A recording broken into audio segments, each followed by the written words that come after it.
me out, ladies and gentlemen. The Supergirl, the future of the DCU. Is that what we call this? That's what I call the title. it, and it's really embarrassing that I don't even remember that. It's also really embarrassing that the one woman who is going to be on the panel to talk about Supergirl sadly couldn't make it. Yeah, Lisa can't make it, but that's okay. But she's making money for me so I can go buy some comics downstairs. Yes. So she's doing her part. But thank you all for coming.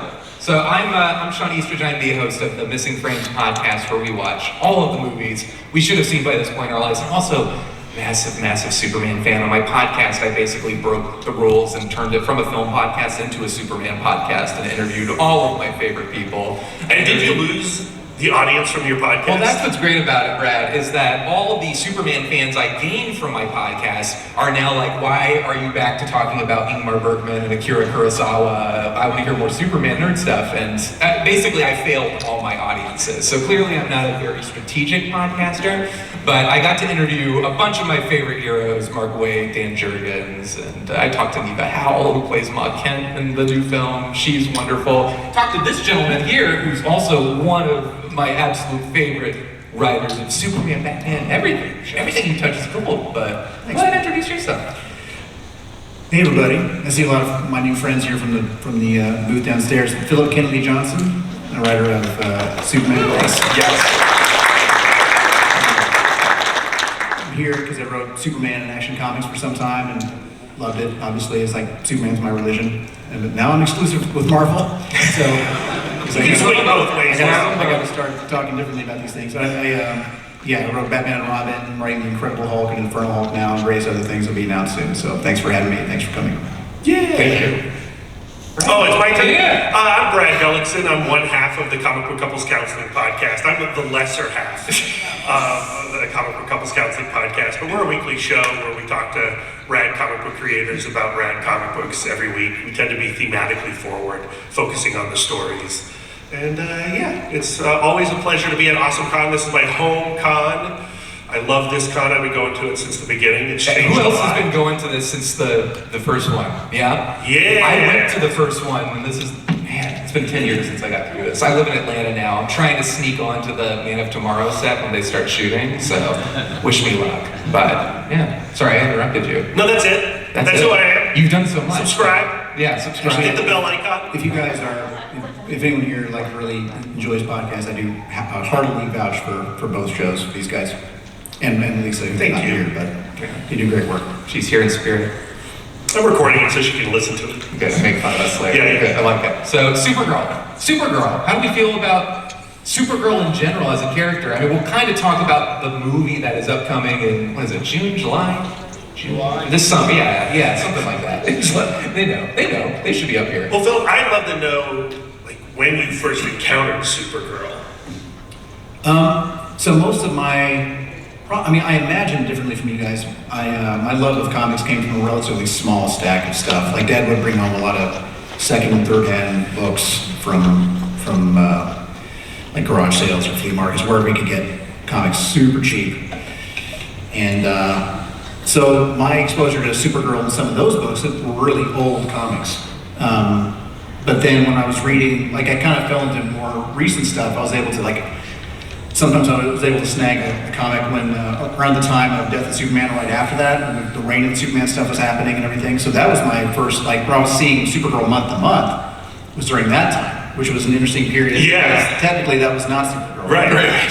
So those were my first Superman, Supergirl comics, and it was very confusing for an 11-year-old. Yeah, you'd see this fight. So for those who don't know, I guess I shouldn't spoil it, it's going to come up. I think we can tell this moment. Yes, please. All right. I know the moment you're thinking. Yeah, so there's a fight going on. I can't remember if it's in the Death or Return, but Supergirl's fighting somebody big and strong and gets punched, and she turns into this globby, gray, alien-looking thing. Yeah, that was traumatizing. What the hell is happening? It's a really upsetting panel, especially when you think it's just Supergirl. I had to ask somebody who knew a lot more than me. He's like, what is this? He's like, oh yeah, Supergirl's never real, and blah, blah, blah. It was this really confusing thing. So that was my first, that was my first time reading Supergirl when she was coming out monthly and not just books that were, grandpa's age. Brad, what about you? I mean, I eventually got to the comics around Death of Superman. I'm a 90s comics reader. But I was a movie kid, and the Christopher Reeve films mean a lot to me. And eventually I got to the Supergirl movie, and and that meant the most to you, well, I think. it's kind of like when you first encounter Supergirl in The Death of Superman. It's not quite what you think Supergirl's going to be, but I was in love with Helen Slater. Yes. In love with Helen Slater. For sure. And I still really like that film, even if it has problems. I knew you were going to say that. I had a feeling. Yeah, it was the same for me. I'm obviously a huge film nerd. I had the great honor of interviewing Richard Donner for the 40th anniversary of Superman the movie, which was one of the great joys in my life. Yeah, and Supergirl was one eventually I came to, and like Brad, I was like, this is confusing, and I don't know how I feel, but as a 5 or 6 year old, I was like, it's great, Helen Slater's great, and that was my first exposure too, and then I remember jumping right into Death of Superman in my late teens, early 20s, and having that traumatizing moment of confusion where I'm like, why is she dating Lex Luthor? Why is Lex Luthor very hairy and I love that beard. Beautiful lion's mane, red hair, beard? It just was very confusing, but I always saw her as like, well, it's Superman's cousin. And Supergirl in general, in some ways, I think early on, in the Silver Age comic when she was introduced, there was a lot of stuff where it was just like, well, we've got to pull in as many demographics as we can. So we've got a super girl, we've got the super dog, we've got the super horse. And I think in those early days, it really very much was like, it's Superman, but a girl. But then as Supergirl got her due and writers came along and kind of started to see her as her own character and develop that, it got really exciting. And I think more recently, you know, Tom King's Woman of Tomorrow, which is just wonderful if you haven't read it, kind of presented this new angle of her sort of like, maybe a little more tortured, a little bit darker, but kind of differentiated her in a way I thought was really interesting, and obviously is serving as the source material for the movie. But when you write her, how do you think about her? Like, do you think about her as like, oh, it's Superman's cousin, and we want to have them kind of be on the same page, she kind of has that hopefulness, or do you feel that need to kind of give her own angle, that darker angle? My take on Supergirl was very different from Tom's in the Supergirl Woman of Tomorrow book. And very different than the version that we see on the screen so far in the new James Gunn universe. So I have seen a fair bit of Kara portrayed as like, you know, young and angsty, sometimes kind of angry or edgy. And I just have such a different opinion of who she would be. So it made sense that Kara would be old, like when they first introduced Supergirl, it made sense that she would have to have been older when she left Krypton, because I mean, Superman himself is only a baby, so how could she be the younger teenage, blah, blah, blah. So she's, you know, she was older on Krypton and now she's younger. But if we accept that origin, that she was, you know, older than him, then she's the most Kryptonian, really, of any of the characters that we've seen in these comics. Like, she's the one who actually lost friends and family that she knew, and she went to school there, and she had all these memories of this place, and she knew the geography of it, and she spoke the languages, and to me, she's really the matriarch of the L line. And I know that's like a unpopular take from time to time. Sometimes a nerd will come at me online, but it's like, look, this is how it is. Like, she was the one who lost everyone that she knew. She lost her whole life in a way that Superman didn't really have to do. So whenever I wrote a lot of super family stuff in Action Comics, especially after Warworld became kind of a super family book. So we got to see Connor and John and the Super Twins and Kara and, you know, Concan and everyone kind of interact. And to me, she was the one that they kind of looked to. Like, Superman was still like the, you know, the standard bearer of the family, but she's the one that's speaking in Kryptonese with Kellex and fixing him and talking about, like, she recognizes the words that are spoken when Thawla comes down from Warworld. It's like, that's a dialect from Krypton that we haven't heard in a long time, and she just knows so much more. To me, there's kind of like this, almost like this melancholy to her that is always present. I always want to portray her as the smartest one in the room, especially whenever there's anything to do with Krypton in the scene. Yeah. And see, kind of when we push it into the realm of like she's very, and certainly the way we're seeing her in this film is like very damaged. Like Yeah, really PTSD. Yeah. How do you like? Is that something you're excited to see, or are you kind of feeling like let's? Because remember when we talked about the Superman movie and kind of like he's a little bit more uncertain, and your feeling is like Superman should be like the guy in the room who's like, this is what we're gonna do, what we're doing. So how does it feel okay? Like, are you? You're asking my opinions. Yes, do it. And that's what you're here for. This is a truth and justice group, right? We're all truth and justice in here. So I'm not going to bullshit you. It was as far as Superman in that movie, that's a take I could completely get behind. Like it's not quite the Superman that I write on the page. To me, Superman is the one that shows us the way. I want to see a Superman that shows us how best to be human, how best to treat people. And the take of Superman in the movie was more like somebody who was like figuring it out, like just this really well-meaning good guy doing his best and still stumbles and just continues on. And it's still a beautiful take that I completely love. And I love that take of Superman is my son's Superman, you know? For me, it's more Christopher Reeve. But for my son, it will be this take, and I think it's a beautiful Superman take that I really love. The Supergirl take is not one I recognize as far as how she is. Like, again, I want Supergirl to be the smartest one in the room. I want her to have all these beautiful but sad memories of Krypton and just kind of be a guide for Superman when he needs it and a companion when he needs that. And it's just a different take. And I'm comfortable with it. I'm not the guy that throws away my comics and throws a fit online when that happens. There's different writers that have different takes. And that book, Supergirl's Woman Tomorrow, is an amazing story, beautifully told story. It's a take I can totally get behind.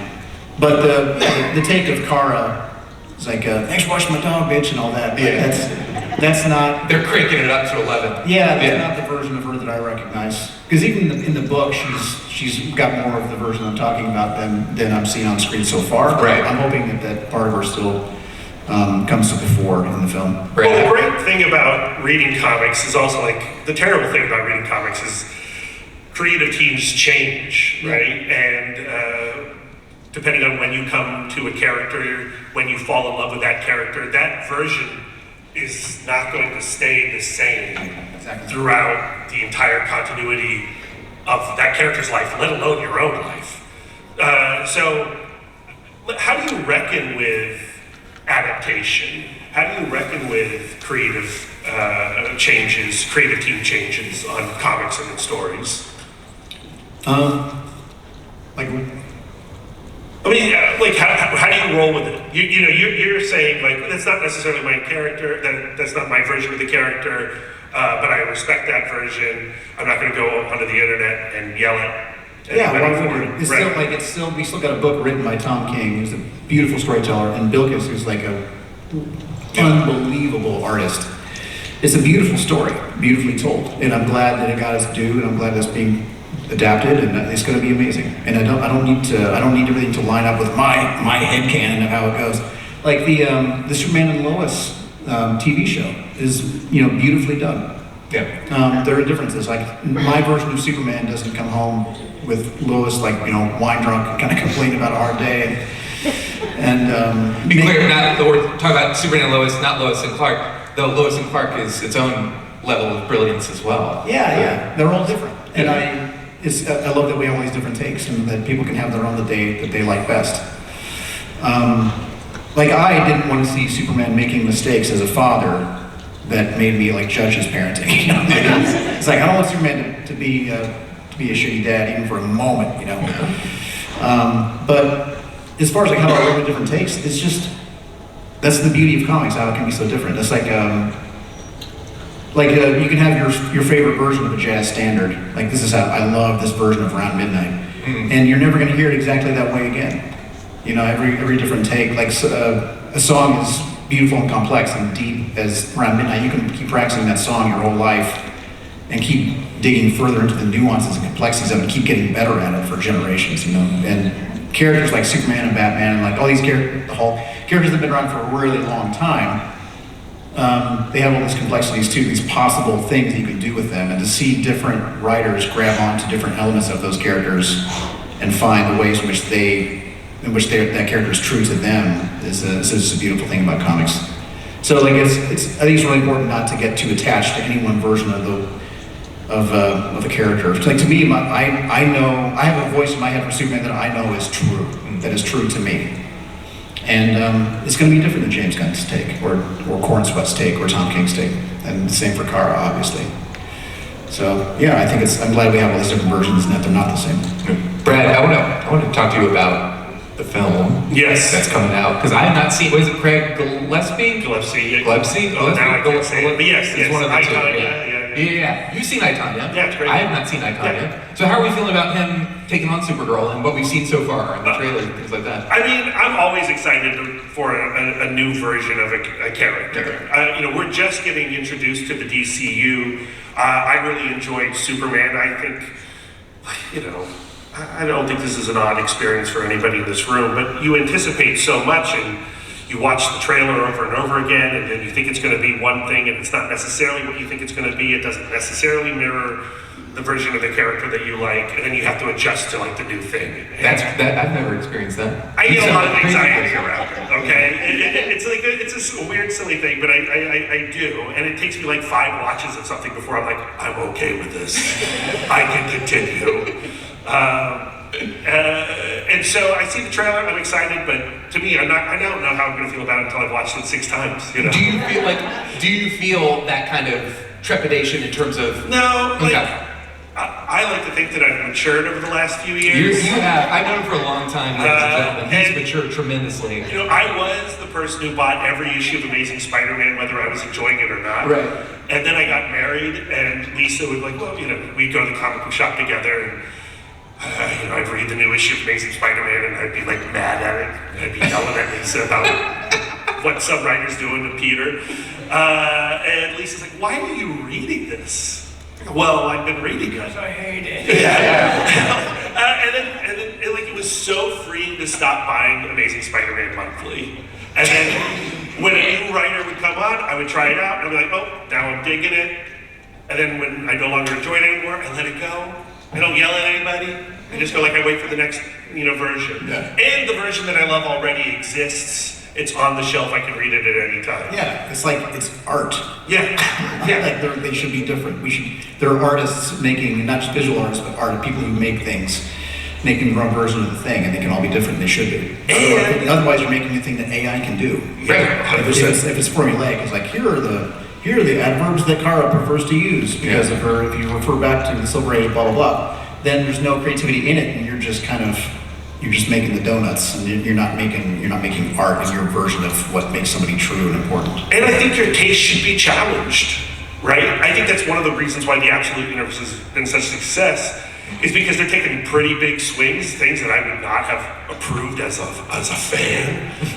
But then I get to see new interpretations that expose aspects of that character that have always been there, but maybe haven't been the focus. And then your opinion of that character and your opinion of those stories morphs, and you now have a more developed understanding of it. It morphs not unlike the traumatizing version of Supergirl we saw Yes. in the Triangle era. Yes. But here's what excites me about the Supergirl film. I mean, a very, very big fan of James Gunn's movie, and I love and am very, very happy we have a Superman out here right now that it's like about kindness. Like the film is so much about that. That to me is what Superman is. Yeah, exactly. Kindness is the punk rock. It's 100%. And so to have that film be the most mainstream version of this character out there, I think is so crucial in this day and age. And at the same time, I'm the kind of person who loves to see, I think, what excites me about what James Gunn and Peter Safran have said about their approach to this universe, and I think we're going to see whether or not this is actually the case in Supergirl, is each film should kind of stand on its own and have its own identity and be its own thing. So for me, I don't want to see a Supergirl who is just like, I'm also very kind and happy. I do kind of want to see, I'm interested in seeing like a Supergirl who's a little damaged and seeing how she grows. Like, what is her journey? How are we gonna get there? When is she gonna learn this movie, and how is she different? I want to see that contrast. Yeah. So it's kind of exciting for me. Like, and so it kind of, to me, even though Superman was, quote unquote, the Iron Man of kicking off this new DCU the same way Iron Man did for the MCU, Supergirl to me almost feels like, okay, now put your money where your mouth is and really prove that this cinematic universe is going to take us to interesting and exciting places. Yeah, there were moments in the Superman film where again I saw a version of Superman that was not mine, but it was still great. I want to see the Superman I thought I wanted to see the Superman that was just like inherently the best of us, that shows us the way every time, that makes the choice that we might not make, that I might not make in his shoes. I want him to show us, oh, I wouldn't have thought of that. You know, like this cosmic horror version of Metallo is trying to kill his children, and Superman just obliterates him and like literally like knocks him to pieces, and then he helps him up. He's like, okay, now that you're not a threat, now you're not going to kill my kids, let's go help your sister. And he's like, you're going to help me? He's like, yeah, I mean, anyone would. He's like, I wouldn't. Yeah. And he says, well, not yet maybe, but someday. You know, he believes in us, he believes in him, he believes in all of us, you know. And the version that I saw on screen was not the version that's not just inherently the best. He's just so kind and good, and he struggles and he has hard days and he gets in arguments with his girlfriend, and but he just keeps moving forward, and the message of that movie seems to be, even though we are all flawed, you also can be like this man is. And I like that message is actually more important than the one that I would have done. If I had done it would have been more like, here's the perfect person that show us to be more like him. And instead, the message seemed to be, just be kind. Just be like, we're all flawed. Just do your best and be kind to people, and it's going to be okay. You can be like Superman is. And I thought that was such a beautiful take. It's so different than what I would have done, but it's the one I think I prefer. And I really want to see what the virtues of Kara are in this, because I don't think it's going to be just like blam, a punk and Right. I think she's still a hero, right? Like we're going to see her being a hero, and I want to see that version of Kara. I want to see what the James Gunn take of the Tom King take is, if that makes sense. Yeah. It's going to be interesting. There's that line in the trailer that I think stands out where she says, you know, my cousin sees the good in everyone and I see the truth. Yeah. And I'm sure that line will be challenged over the course of the movie, and if you've read the comic at all, you can see how that line will be challenged. Although I don't think that line comes from the book, right? I think that's straight from this screenplay. How do we feel about hearing that line, and what do you anticipate how that line's going to reverberate thematically in the film? Yeah. I think she's got a lot to learn. Like, I mean, that's what's exciting to me. It's like, this is a character that has a lot to learn. Like, you know, like there's a journey that she's going to go on. And I think it's brilliant because as a general audience member, people are thinking like, wait, there was just a Superman movie out and now there's a Supergirl movie out. Like, what's the difference? And I think that line encapsulates it, you know? It's like, he sees the good, I see the truth. Like, that is her worldview. But at the same time, like you're saying, we have different interpretations of these characters, and all of them are equally valid. So it's not that her interpretation is wrong or that Superman's is wrong. They have different opinions, and like, now how can we continue to work together even though we I'm gonna reserve judgment on the line, because it bumps me out. Yeah. That's what I wanted to hear, Phillip. So it's hopefully this. Okay, so when you're writing a character, right, you want there to be an arc. You want to see plot arc, but also character arc. You don't want to start with the character being a certain way, and then the end is the same kind of person, and nothing really has changed. They haven't learned anything. They haven't grown. You want to see growth and change and going through hard things. And I'm hopeful that I see the truth. Like, I see the truth in people. If that's as glass half empty as it sounds, I'm hopeful that that's earlier in her arc, and that she comes around and becomes more heroic as she goes. That's what I think. But I will reserve judgment and see how it goes. Brad, we got 20 minutes left. Do we want to open up some questions to people out there? You right here, Joe? So, I have a question about the DCU and the way you anticipated it's going to happen. You mentioned Iron Man earlier, and Iron Man being this kickoff to the MCU. They didn't know they were doing that. Yeah. We didn't know that Iron Man was going to start the MCU. They kind of needed the post-credits a little bit. You know, you got Sam Jackson and stuff. They didn't know how it was going to react. They didn't know that this is what they were getting. Yeah. And then when it came, when DC is coming at this with, there already is an MCU, there's a formula out there. People have done this. We're going to try and do something like that. Yeah. Do you think that changes how they approach things?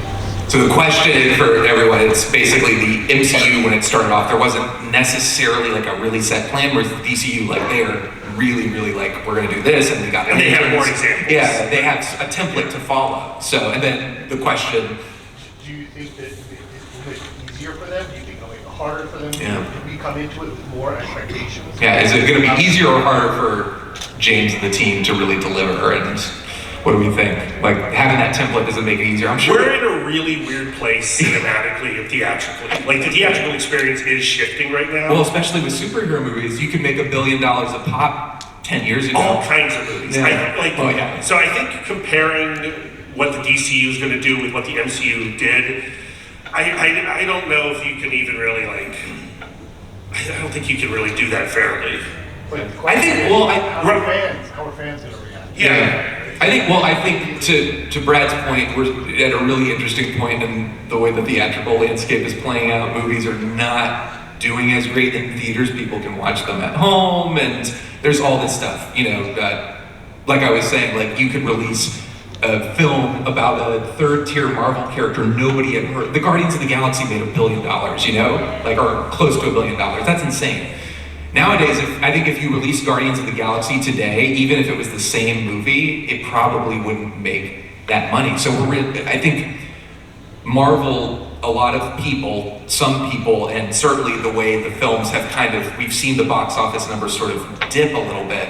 There is a feeling is the market overloaded, and it's across the board with films of all shapes and sizes. But the question is, like, are fans gonna show up still?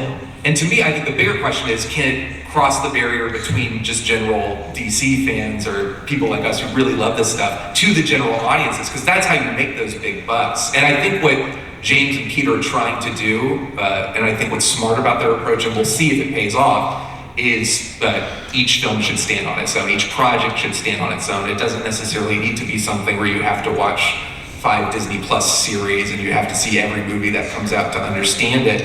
And everything should be its own creative vision. I guess I think Clayface is coming out at the end of the year, Clayface, which I'm sure will be like super wacky. Like, but that could really appeal to body horror movies. What's up? I can't wait. Yeah. So it's like, will that capture people's imagination who are into horror movies, and they'll be like, oh, it's a DC movie? Interesting. Man, DC and Marvel just feel different to me, and I think following the Marvel template is a mistake. I think that Batman and Superman are more akin to something like Spider-Man than Marvel writ large. Like, Marvel had movies that would have done fine on their own, like, you know, Iron Man, Thor, Hulk, Guardians, Doctor Strange. These are all cool things, but they're not Batman. Yeah. Are you allowed to say this now that you're Marvel? I do what I want. Okay, cool. Daddy's rich.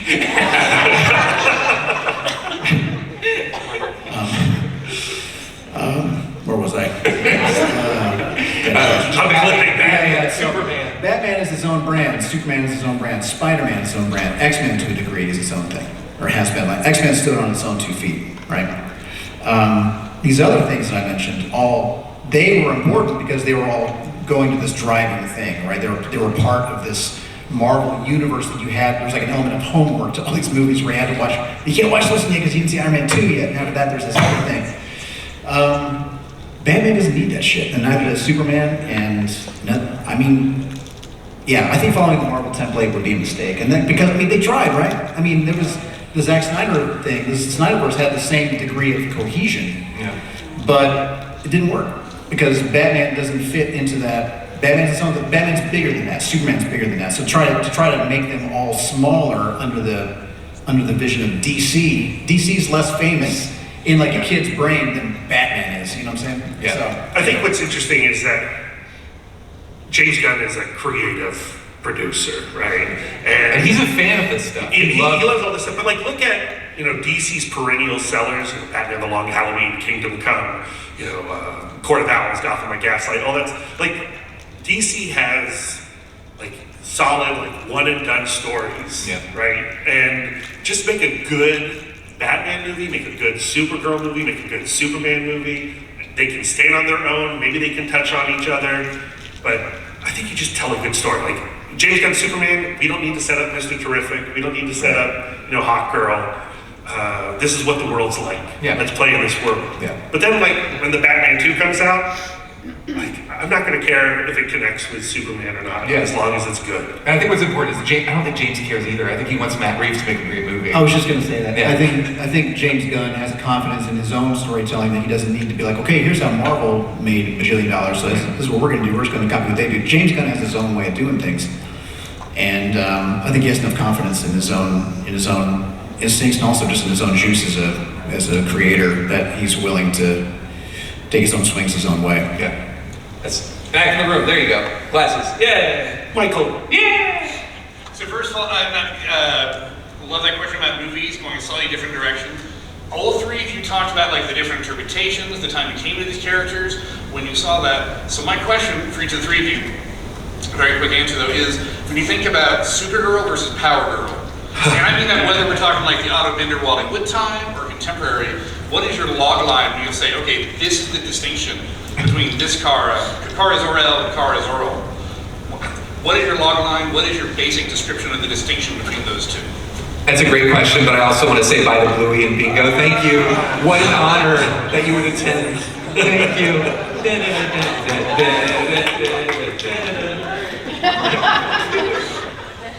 Sorry, I have a 5-year-old. I think I love Bluey more than he does. All right, Power Girl, Supergirl, the difference. Phillip, Yes. go. Man, it's hard to boil down. I mean, essentially, she's Supergirl as Superman, kind of. Like it's just a more God, aggressive is not quite the right word, but just more. She just comes across to me as more warlike, more. Kryptonian, right? Oh no, I mean, like I regard Kara like Supergirl as like the last Kryptonian culturally, like the last one who actually was there, you know. Not to say that the other was different, but the other one's more like in the Superman, like, you know, fists on the hips kind of role. But yeah, just like Supergirl is more of a Superman kind of role. Like if she were the only hero out there, boom, that's her. Instead of like, there's this element of memory and nostalgia or something to Supergirl that's just different, not softer, but more thoughtful or something. Sorry, that's not a very good answer. It's hard to boil it down. So I don't think that I can boil it down into a sentence, a log line. I think the answer is Mariko Tamaki and Skylar Patridge just did a really great series of backup stories and action comics collected in Universe N. Supergirl Universe N. Yes. And that's my answer. I Go read that comic. I second Brad. Brad, actually, you reminded me of that comic. I think I just recommended reread it to you. Yeah, he's such a sweet man. And look how beautiful he is. Look at that smile. But I think that's a really good, their relationship is key to that story.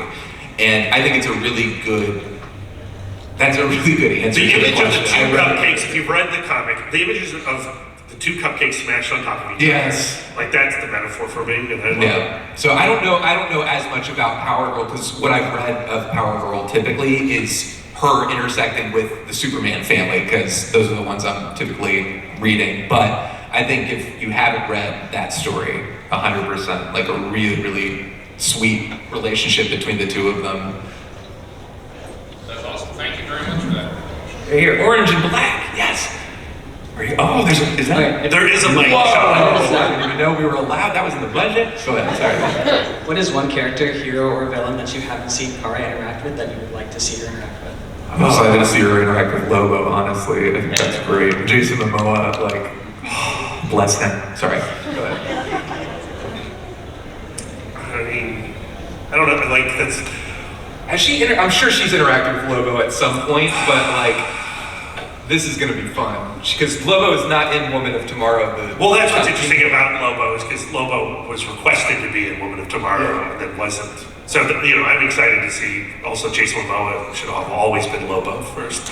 I don't know if I have an answer. Like, it's whatever, this is the biggest cop-out and I'm sorry, but it's really about like what the writer wants to say with the characters, what the artist wants to say with the characters, and I'll follow her anywhere. Yeah. Sophie Campbell's run also is also really good. Yeah. Phil, what about you? Yeah. I mean, I We've seen her interact with Brainiac, but I do have a take.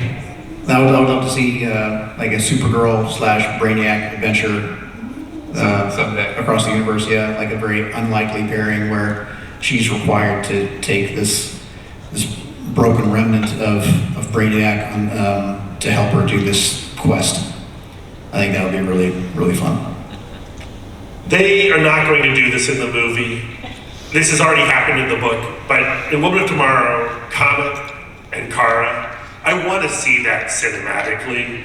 And Bill Cassidy's art is so incredible, and the relationship between Comet and Supergirl is so strange and complicated. It's going to be such a shame not to have that adapted. I'm assuming it's not adapted because it is so not mainstream, but that's what I want. You know, I want to see more of Supergirl with the Kents, with Ma and Pa Kent. Yeah. Because of their relationships with Clark. Like, she calls him Cal, and they call him Clark. Like, just knowing what she knows, and knowing as him being part of her family back on Krypton and that whole culture, and now it's almost like the two, like the wife and the ex-wife, kind of like getting to know each other sort of thing. I think that would be really fascinating for them to get to know each other like better in the panel, get to know each other better, and like to understand different sides of Clark's life of which they are not a part. Yeah. Would you like to see Darkseid with her? Or do you think we need a better villain? It's hard. At Darkseid, we've seen a lot of like big purple, blue guys. We haven't seen Darkseid. Yeah, I mean, Darkseid's not Thanos. I think we've done a lot of building up to like, this big like so kind of. Yes, it is. I agree. You said it's too early. I think because Zach did it. I think I think it's a little too early. I'm with you, Brad. I would hate to see them compromise what they're trying to do to be like, all right, now we're gonna do the Justice League fighting Darkseid again. I feel like let's keep moving past that. But Darkseid's awesome. I would love to see accurate adaptation of a Justice League fighting Darkseid story someday. But I think let's see where this goes. And then it happened in Superman the animated series. Yeah. Yeah, we're in danger of Darkseid fatigue. Yeah. He's awesome, but there's just a lot of them right now in the comics and the movies. There have been a lot of them. And plus, I kind of don't want to see him as just a guy on screen getting punched or punching someone else. Yeah. Like Darkseid's not just a guy sitting somewhere. Yeah.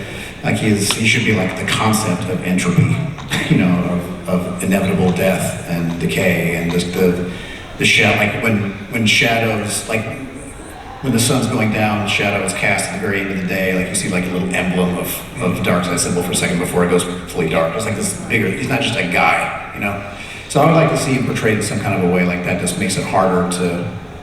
Yeah. Anyway. And it's a little impersonal too. Like to me, Brainiac is more interesting, especially in relationship to Superman or Supergirl. Like there's that personal connection, So Darkseid is kind of like I'm the big bad guy, but to me it's like there's something emotional. There's an emotional connection when Superman fights Brainiac versus Darkseid. But yes. Will we see any more Justice Society kind of stuff show up? In the next one? Or like Supergirl or Man of Tomorrow, or Yeah. I hope so. I hope so. Give me more of Nathan Fillion bold cut, please. Yeah. Hey. Wanted to ask your opinions on when Supergirl deals with like the Legion of Superheroes. Ooh. Sometimes I think it's a bit of a cop out to be like, we already have Superman, let's just send it to the future or whatever. Yeah. But I just wanted your takes on those. I really like Legion stories, and I'm actually I didn't grow up reading Legion stories. I'm only now starting to read Legion stories, and I'm having a great time with them. And whatever gets us more Legion stories, I'm down for. I'm curious to see them adapt that cinematically, but again, it's really weird. I think James has already shown like he's a fan and he loves to dig into that niche stuff that's like you think on paper you're like that sounds so dumb and wacky. There's no way you can pull that off. And then with the team of people he works with, suddenly you're like, oh my God, I'm He's watching and I'm unapologetic crying. And his like, superhero. we are Groot. Like, oh, I never thought I would love this tree so much. You know, like, I think what's exciting about this is he's shown that as wacky as it gets, he cares about the heart, and I think the team he's building around it, like something like Legion that I'm not as familiar with, like I think they can really pull it off. But so with Tom King, like really being hands-on with this for Girl Woman of Tomorrow movie and trying it to be a little bit more maybe faithful to the book, do you guys like when comic book writers are being more hands-on with a like movie adaptation or TV show adaptation, or do you think that it should be better with like, hey, we should do our own take or our own creative scene with our own team? Like, how would you feel? Like, I mean, yeah, I was gonna say like, Phillip, yeah, how would you feel? Like, do you prefer like when writers are more like involved in their adaptation, or maybe more of a step back? Yeah, I mean, I'm biased, obviously, but I mean, I think the more people like that can be involved, the better. I mean, I know, like, Tom and I are friends, and he's been very involved in the Lanterns show, and according to him, he's basically the only comic guy in the room, and everyone else is basically doing like a cop show. And, you know, he was the one that kind of kept trying to steer things back towards, like, this is still Lanterns, and here's how we keep it that way, and blah, blah, blah. And there's nothing wrong with, I think it's good instincts to try to make it just a good story without the spectacle and bombast and all that. It shouldn't have emotional stakes and emotional arcs, character arcs and all those things. You shouldn't rely on rings doing cool shit or, you know, laser vision to make a story cool. But there does need to be an element of lore that is known by them. If they just don't know that kind of stuff or don't respect it, then that's a problem too. Like I was thinking actually about the question about Legion here. Like Legion fans are their own thing. Like if you're like a legit Legion fan, there's like an almost culty element to it, kind of like Star Trek or something, where you have to know your shit. And if somebody were to make a Legion show or movie or any kind of thing without being one of the real fans of Legion, it would show immediately, you know? So that stuff has to be treated carefully. Yeah, I think that comic people have to be involved, in my opinion, or should be. Not to say they can't do a good show without it, but I just think it's to keep it true to the fans while also making telling a good story that doesn't rely on visual stuff. It's just crucial. I would also like to see them include the artists more often as well. Like I'm excited about Supergirl. Woman of Tomorrow is great. Tom's writing is amazing in Woman of Tomorrow. The art. But the art. Yeah. And like what we're not seeing in the adaptation in the trailer is that art, is Mateus Lopez's colors, like more artists involved in Hollywood productions. I think we have time for one more question. You're the best. You're my spirit animal. Saying I have a question. That person has a question. That's how you do it. I love it. Yeah. Super selfish. So I have kind of a curveball for you guys. I know we've seen a lot of Batman and Superman over the years, but I haven't seen a Green Arrow movie yet. And I want to kind of get your guys' opinion on when we would get one and kind of what direction you think they would take. How do people feel about the Arrow show? My wife was a big fan. Yeah. I hear really good things about it. But I'm not as familiar with Arrow as a character. I would love to see that. But what do you guys think? Realistically, I think what they would try to do is make a Batman movie with pointy things. Like I think that's kind of what they almost did it with the show, right? Like they throw a lot of Batman elements. I would be very hopeful that they could do a really great job with the show like that. Or sorry, movie you said. Excuse me, with a movie like that.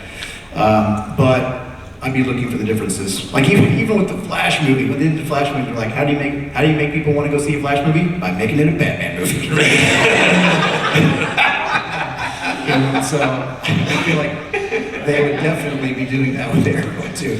So I would have my binoculars out, my skepticals, be like, all right, how is this actually a Green Arrow movie? Yeah. So yeah, I don't know. I wouldn't want to see the actual DNA of Green Arrow shit in there. I would really be looking for that. I'd be a little pessimistic. They would just try to make another Batman movie on the sly. Are you reading the Absolute comics right now? I read the first two Batman issues, but I saw Green Arrow was coming. My friend. Yeah. Like, get excited about that comic first. Yeah. I'm really, really curious. Vortex Picture Show. That dude's good as hell. He's a really good writer. He's gonna crush that book. I'm super excited about it. Also, sorry, Mark Guggenheim's a good friend. I'm gonna take a picture and send it to him. I'm excited. 1, 2, 3, boop. Thanks. Awesome. We appreciate it, guys. Yeah. I think that's it, guys. I think that's it. Yeah. I think we got it right.